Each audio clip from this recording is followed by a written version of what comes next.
The majority of the Russian population identifies as Orthodox Christians.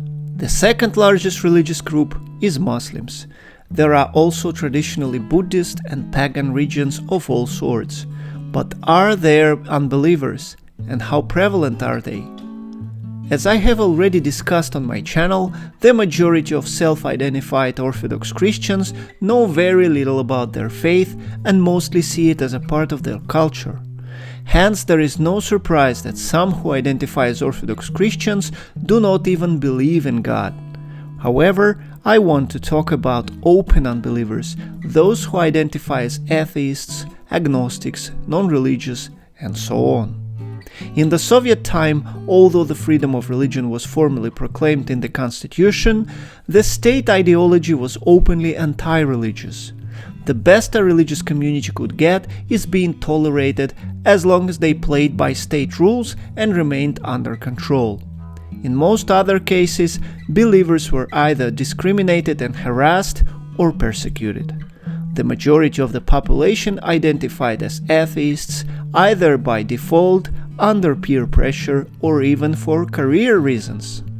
Shortly before and especially after the collapse of the Soviet Union, there was a tremendous religious awakening.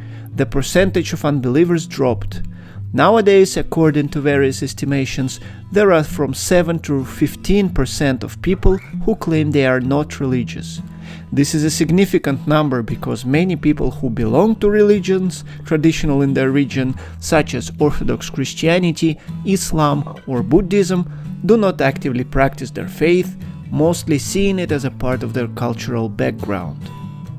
These days, there are very few outspoken atheists in the media or Russian internet, but this has not always been the case.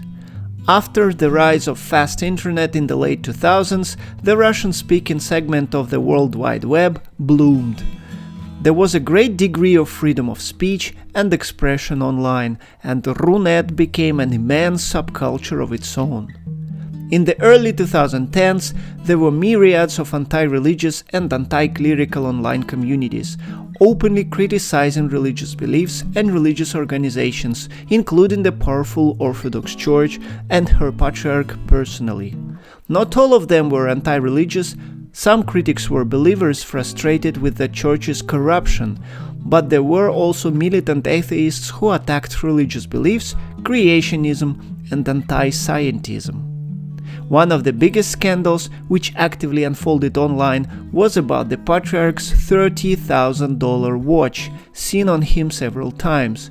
Formally, the Patriarch is a monk, who is bound by the oath of poverty, yet his lavish lifestyle attracted criticism from anti-religious folk as well as many Orthodox believers. There were many other activist actions of secularist groups that irritated the church and state powers. Some were invited to debate their views on the TV, some tried to organize meetings or billboards against the clericalization of society, and many simply engaged in online trolling. Another active campaign was born in academic circles, led by senior and middle-aged scientists, most represented by physicists and biologists educated in Soviet times. They fiercely opposed the growing clericalization of academia, the growing influence of anti-evolutionism, creationism, the introduction of theology in secular institutions, religious subjects in schools, and so-called science freaks. Some of the campaigners were lead scientists and even Nobel laureates.